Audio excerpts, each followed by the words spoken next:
Okay, so this week is Parshas Terumah. Terumah means a portion, and it's talking about our portions that we're all giving as donations for the Mishkan, for the tabernacle.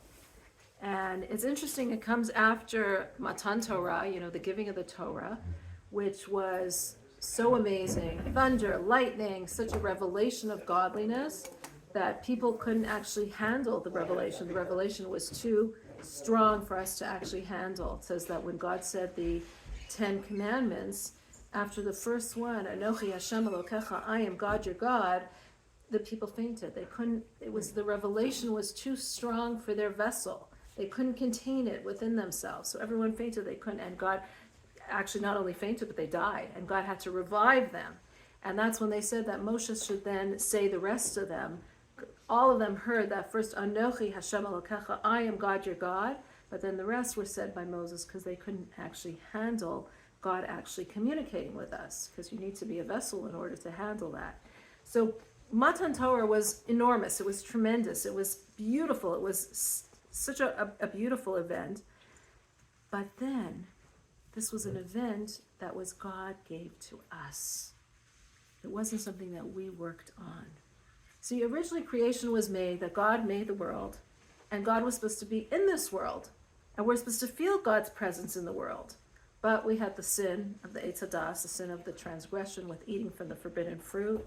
So God's presence kind of left this world.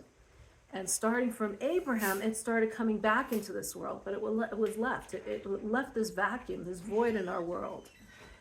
Now at Matan Torah, we actually feel godliness in the world. We see God intervening. God split the sea, and if you remember, we said that splitting the sea means actually revealing the deepest consciousness of yourself. So God revealed his deepest consciousness in the splitting of the sea, and soon after, Matan Torah, the revelation of God.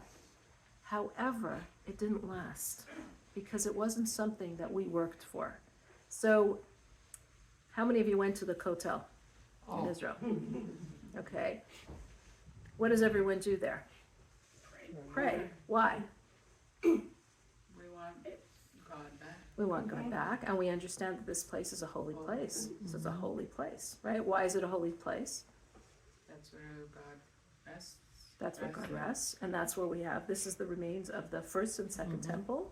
This is the holiest place, the Beit HaMikdash. This is the holiest place on earth. This is where God's home on earth was. How many of you went to the Sinai Desert? Okay, did any of you see Har Sinai? Climbed it. Okay. Climbed it, good, okay. If you actually knew the place, okay, great. So, is it a holy place? No. Not really. No, we don't even know where, sometimes some say we don't even know where it is. If you do know where it is, you climbed it. If you pay $100-some-odd, they tell you that's what I say. It's like a donkey, they bring you up there and they say this. It's like Salach Shabbati. So that's exactly the difference. Har Sinai was not holy. As soon as God, this greatest revelation of God, God communicated to us, the minute it was over, people were already able to climb the mountain. People were already able to go on this mountain. The Beit HaMikdash, we're actually not even allowed to go into the Holy of Holy Places. We go to the Kotel, which is the perimeter, but we don't go inside to certain places because it's so holy. So, and that wasn't, it was God's home in this world, but that wasn't where we heard the thunder, the lightning, the Anochi Hashem Elokecha. So you would think that Mount Sinai would be the holiest place on the earth, but it's not. It no longer retained its holiness. So it was holy, and right after that, it stopped being holy. We couldn't go up when the God was talking, communicating to us, but immediately after, the people could go up. It says, go up, you can touch it. There was no holiness in it. Why? Because that was an instant where God gave us a present, but we didn't work for it. We didn't contribute to it.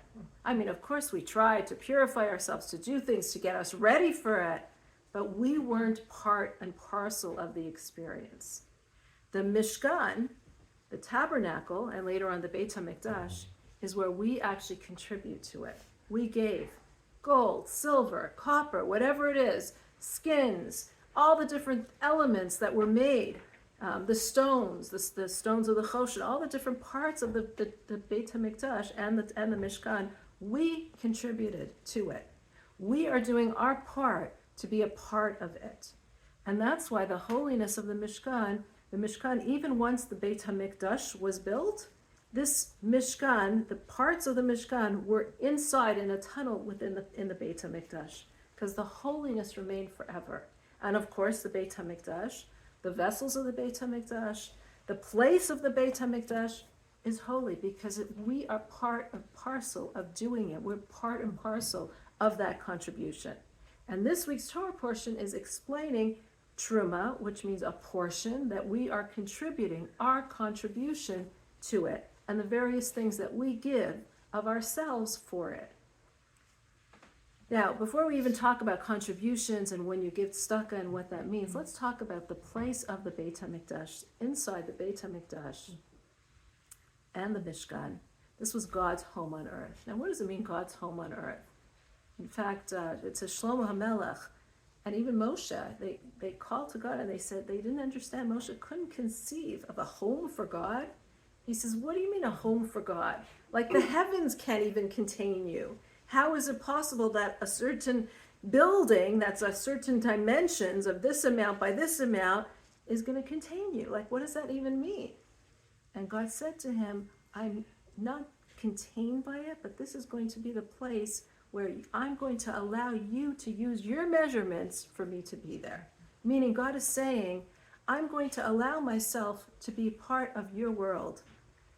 Even though it says, V'shachanti b'socham, build the Beit HaMikdash and I will dwell in you. And God is not saying in it, but in you, which means in each and every one of us. And it's telling us that when you have a part of God, you have the whole of God. In other words, God isn't contained in it. But if you understand that part of God, if you understand that God is there, then you have all of God. So what does this really mean? You know, the Beit HaMikdash was a place, and the Mishkan, where what we have is a home for God, but it doesn't really contain God. God is way beyond that. And if we think about the world is the same way. God created the world, but God is not contained within the world. God is so much more than the world. So what we're saying is, there's God, who is so much more than this world, but he's also within this world. He's allowing himself to be connected to us within each and every one of us, contained in this world, while he's way beyond this world. And we have a little something that shows this in the Mishkan. There was the Aron, which held the Luchot. That was the tablets where the 10 Commandments were written. And it says the Luchot were written in such a way that it was engraved on it, but it was miraculous. It was actually engraved, but if you look at something that's engraved, so I'm going to look at this side, and it's going to be engraved. If I turn it around, it's going to be backwards, right? Like if you look in a mirror, right, you'll get to see the backwards. So it's engraved this way, but if I turn it over, it was engraved from that side, so it's going to be the wrong way, right? But miraculously, it wasn't. Either way that you looked at it, that was where it was engraved, and the other side it was engraved as well. And there's a letter that's called the final mem, or the samach. Both letters are circular or a square. And they're a square, but then there's like a dot in the middle, right? And if it's engraved, that dot, how's that sitting? How's that dot going to be held, right? You get what I'm saying? Like it's a circle with a dot in the middle. But if there's a dot in the middle and it's engraved, how's that dot? What's holding that dot, right? But miraculously, the dot stayed there, kind of suspended in midair. Interestingly as well, in the Mishkan, it says the Aron was a certain dimension. So let's say this room is, let's say it's 20 by 20, okay? So if a room is 20 by 20, and then I put a table in the room, and let's say the table is 5 by 5. So, and I put the table in the middle of the room is 20 by 20, the table is 5 by 5. So if I'm going to measure from one end of the room till the table, I'll do, well, if I measure the room again, the 20, it'll be 20 minus the 5, right? So the room is now 20 minus 5, so it's only 15.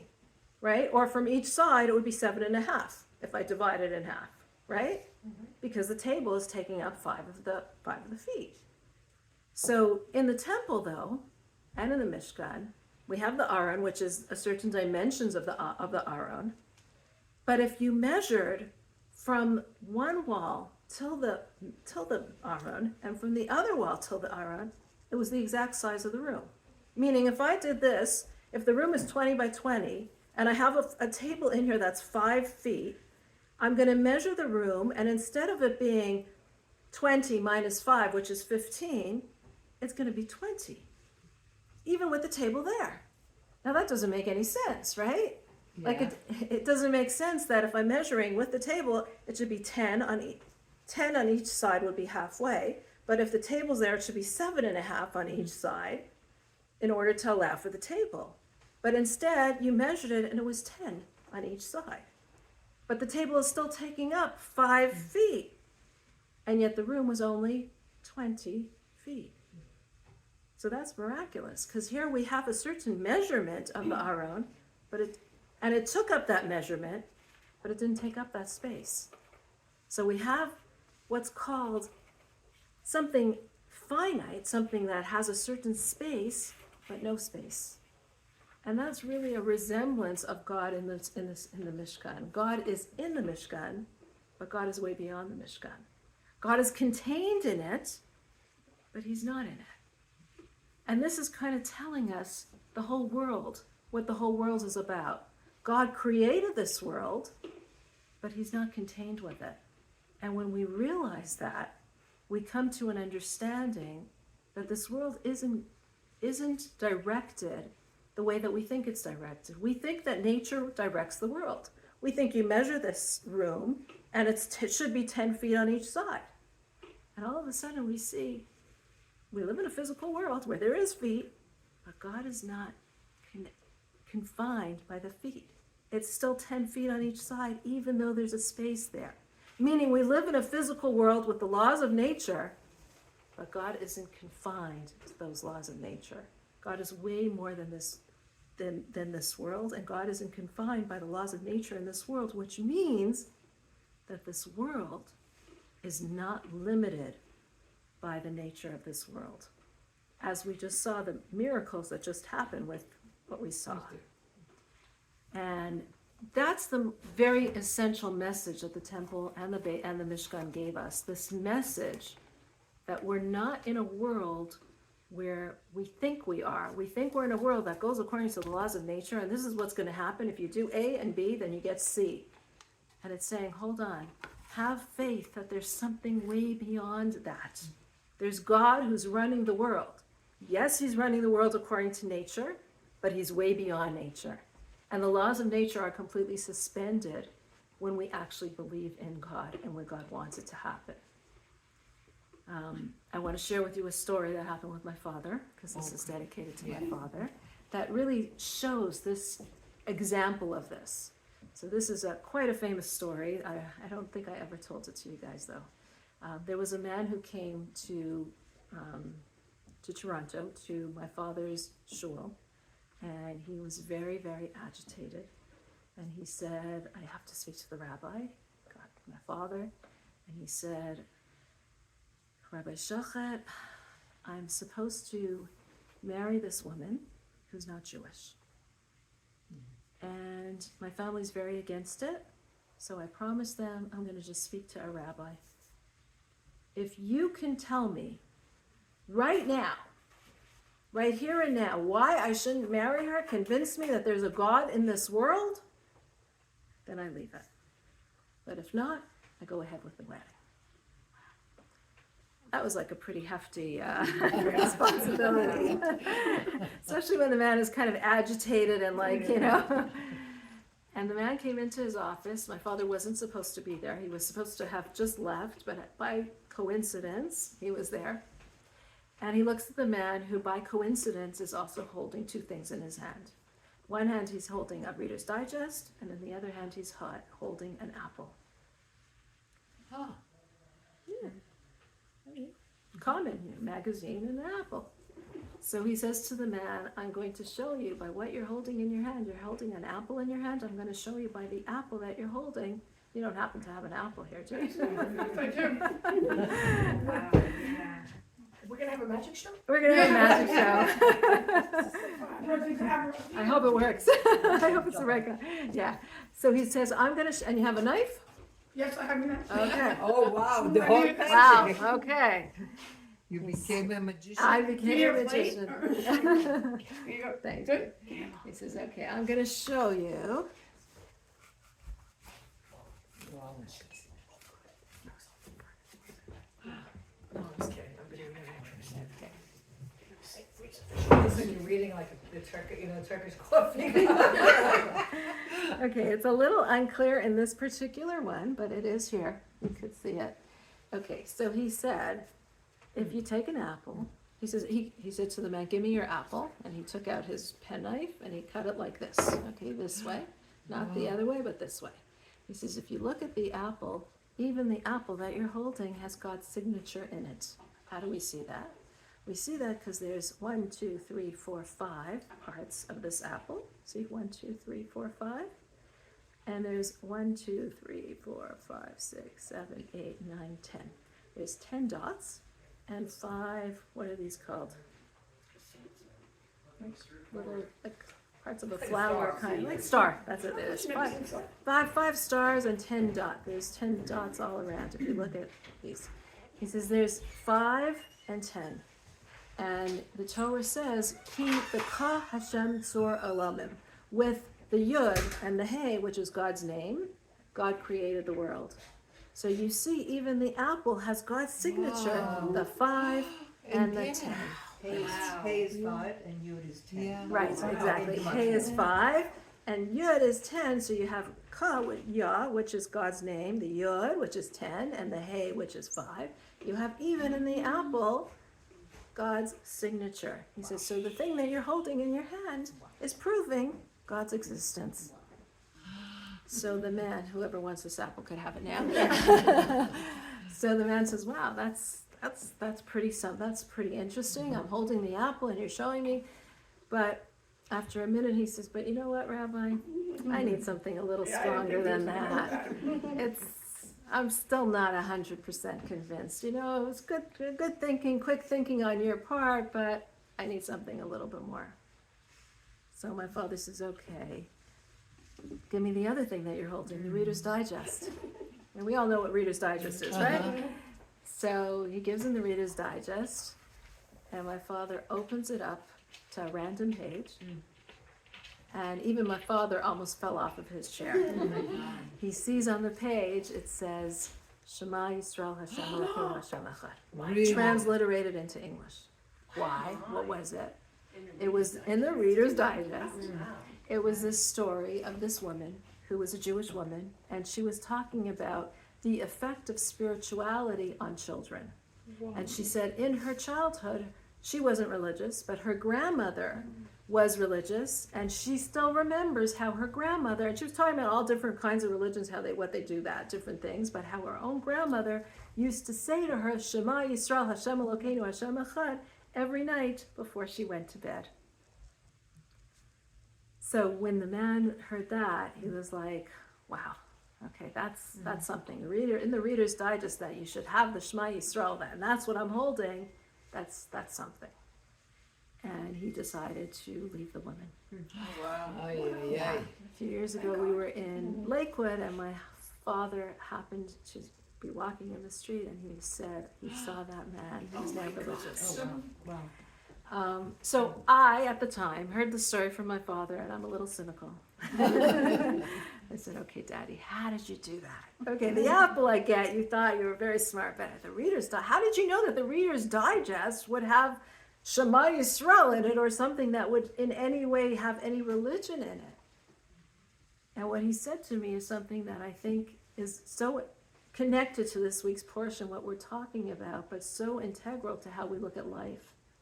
He said, we don't, shlucho shel adam kamosa, we are all messengers of God in this world.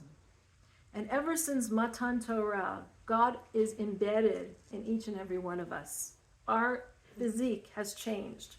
Our psyche has changed. We have a soul of God within us. And that soul is an actual piece of God within us. And so we are God's messengers in this world. So this man came into my office. I wasn't even supposed to be there.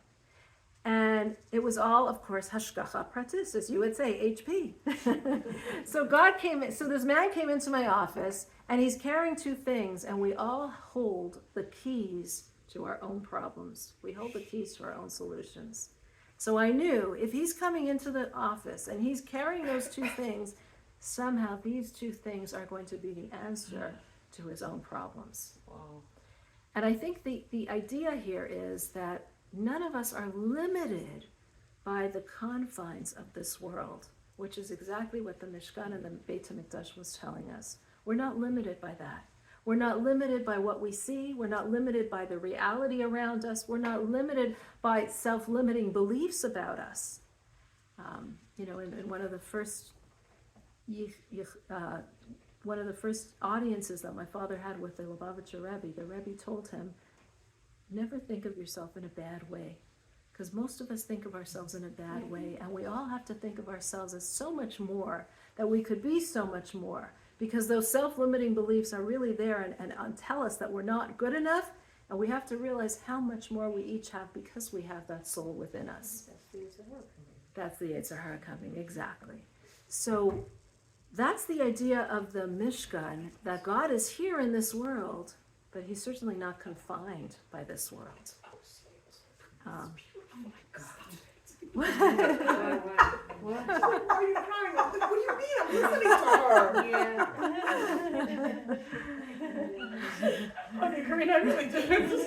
This has to be a reason. Yeah, I should be crying. Yeah. I'm going to share one more story with my father. Okay, so I get the tissue. We need some more. And there's just so many. I mean, I shared with some of you who came to the Shiva. There's so many things with him. But this was another interesting story. My son-in-law called him. My son-in-law lives in Chicago. And he does what's called Mivtsayim, which means he goes weekly to Jewish people who aren't religious, and he offers them to put on tefillin or whatever other mitzvot. And he has his usual guy that he always goes to, this man who he puts on tefillin on him. And at first the man didn't want to do anything, but as he got used to my son-in-law as a very sweet person, and he goes with his children who are the cutest of cute. And so his heart opened up and he agreed to put on tefillin. But he said, but that's it, nothing else. Anyways, during one week, this man calls my son-in-law, and he never called him at home during the week. It was very unusual. But he called him and he said to him, Shmuel Chaim, which is my son-in-law's name, I have my mother is buried in a plot of land, and I just now bought some more plots. There was nothing else where she was buried, and I want all of us to be buried together. And I bought a whole bunch of plots. And I want to take out my mother and some other relatives who are already buried in that place, so I could put them in this new place. And in that way, we'll all be buried in this place together. And I already spent money on the plot. I already bought it. And I just want to know what's the best way to do it.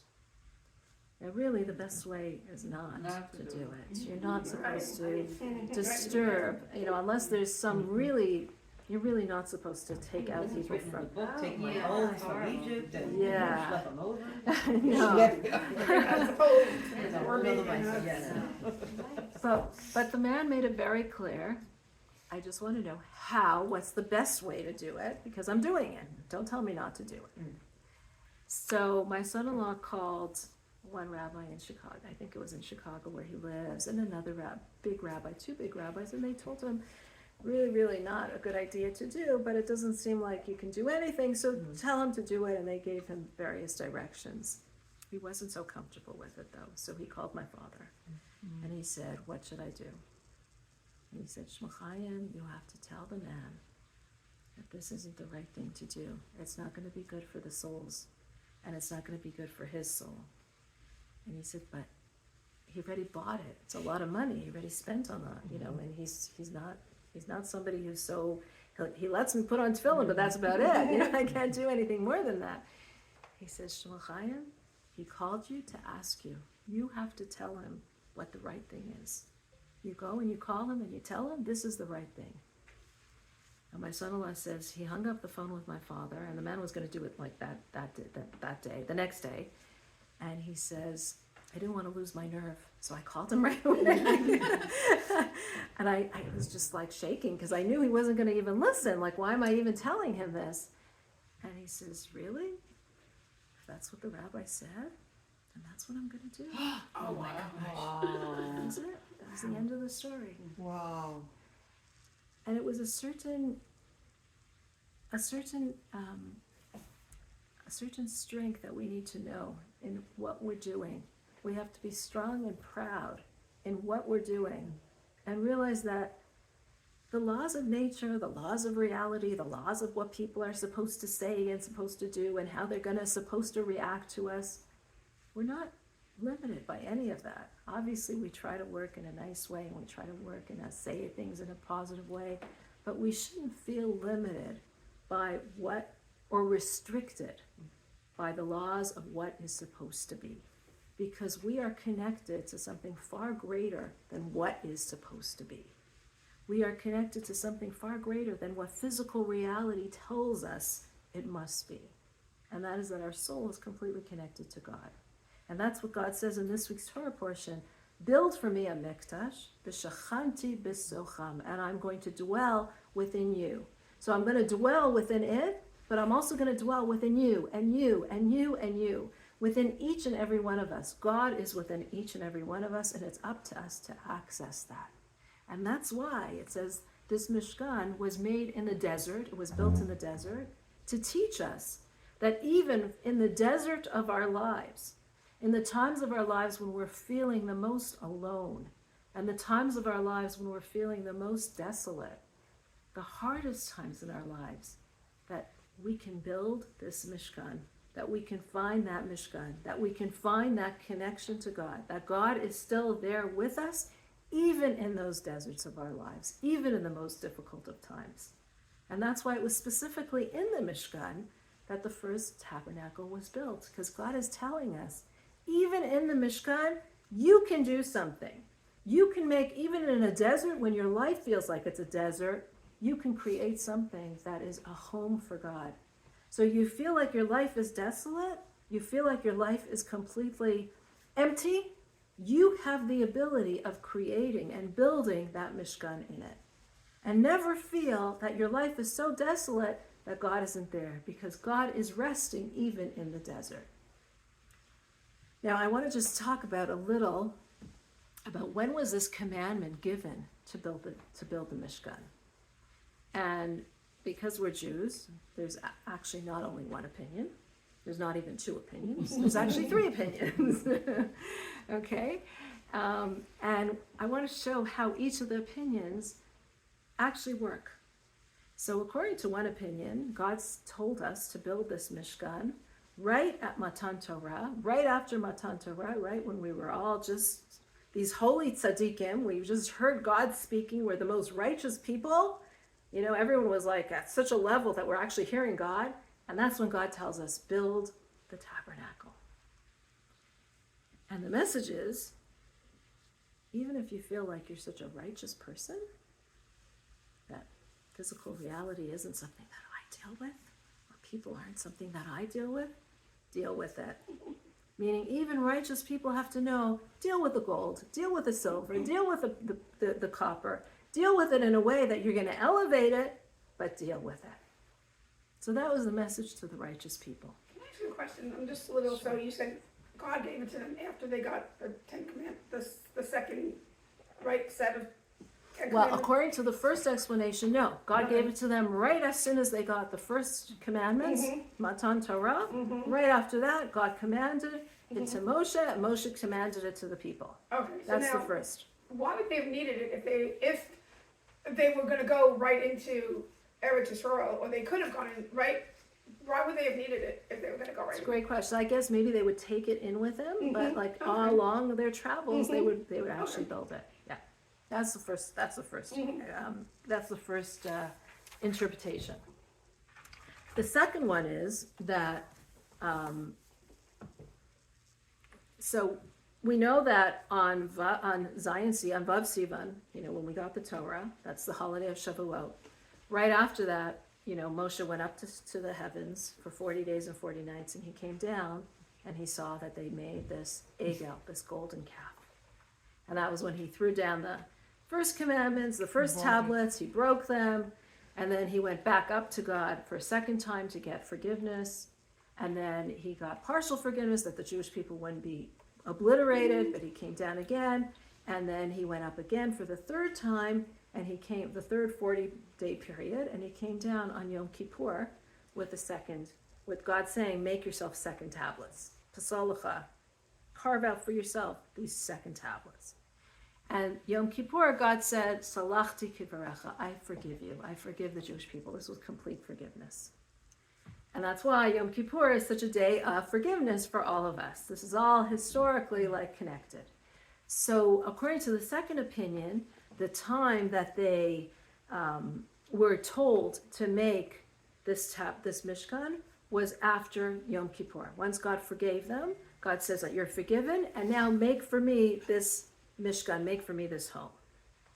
And the message is, that God forgives us, that even when we make terrible sins in our lives, we shouldn't feel like, everything is lost. God is saying, I forgive you. Once you are forgiven, you can then make you can now have a connection with me. And God is also saying to those that might feel, I did teshuvah, I stopped doing certain things in my life, I'm avoiding those things, I'm now a new person. Now God is saying, no, don't just leave your experiences of the past. Now's the time to take those experiences and use them in a positive way. So sometimes we feel, I left these negative experiences, I became this Baal Teshuvah, a master of a return, I can no longer deal with certain things. And God is saying, you have to deal with those things. Deal with those things. Use the mistakes of your past to grow in the best way. And that's why God is saying, now build the Mishkan. Then the third explanation is that the instruction to build the Beit HaMikdash, right? We can never have two explanations. We always have to have more. The third one. The instruction to build the Mishkan was given before they transgressed with the Egel, but they only actually built it after Yom Kippur. Okay, so one was the instruction was given right away and they built it, they were told to build it right away. The second was that they were told to do it after Yom Kippur. This is the instruction was given before, but they built it after. And the message here is that even we might think, the instruction was given before, and now Moshe is saying the instruction is still there. In other words, even if you are somebody who is still sinning, you're still involved in that, this is a place for you. Meaning, God is saying to us, the place where we're meeting together, I don't expect you to be this person who's a perfect person. I don't expect you to be a person who has returned and is also a perfect person. Even amidst your sinning, even when you are still sinning, this is your home. This is your place. Don't wait to connect to God until you think, I'm perfect. Don't even wait to connect to God until you think, I've done sinned and I've repented. Even if right now you're sinning, God wants that connection. And this is a beautiful message that really Judaism has. We want sinners. Sinners are welcome. We want, even when you're sinning, don't look at yourself as a sinner, but you're a child of God. And God welcomes you into his home. And we see a similar message in the Aron, which had within it, we said it had the luchot, the tablets within it, but the explanation is that the Aron had actually two sets of tablets. It had the first tablets and the second tablets. It had those first tablets that Moshe broke, and it also had the second set of tablets that were later written by the people themselves. The first was written by God, the second, Moshe wrote it himself. So we have inside the Aron, which is the holiest part of the temple, we have inside the Aron the first tablets as well as the second tablets. What do the first tablets resemble? The first tablets resembled, it was given to a people who were all perfect. We were all tzaddikim. We were all righteous people. Huh? Holy people. Holy people. The second tablets represent people who sinned but repented, right? We were given the second tablets after we repented. So the temple is therefore a place for righteous people, and it's also a place for people who sinned but repented. But there's also the broken tablets. The fact that they were broken. Not only the fact that they were given again, but the fact that they were broken represents not tzaddikim, not balei tshuva, but actually sinners. Those broken parts of us.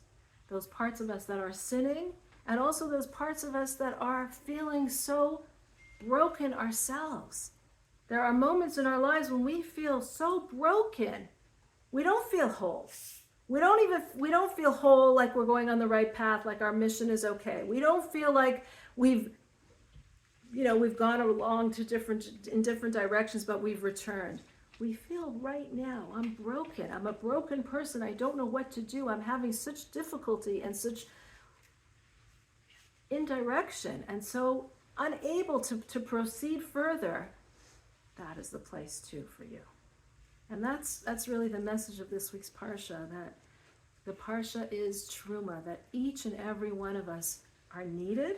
The contributions came from everybody. Everybody gave whatever they could. It didn't matter what you could give. The fact is that you gave. And in fact, even the machatzis hashekel, which was a half of a coin, which was incumbent on all of us to give, it was meant to teach us, you are just a half without the other. We are all halves without the other. We all need one another. We need the tzaddik. We need the Baal Tshuva. We need the sinners. We need all of us. We are all part. This is what makes us part of our people. And don't look at a person as a sinner, because that same sinner could be easily turned into the righteous, and that Baal Tshuva can easily be, we're all intertwined. And the message for us really for all times is to remember that our connection with God is not dependent on how we're labeled, how other people look at us, how the laws of nature looks at us, how we're directed in a certain way and we deviate, or we think that we need to do certain things. Our connection with God is always there, because b'shachanti b'socham, God tells us, I am going to live within each and every one of us. And that living within each and every one of us is till today, because we don't have the temple today, but we do have God in our hearts. And we know that when you love somebody, you really feel that they're in your heart forever. It's like I say, my father's gone, but he's within me, always, for all times.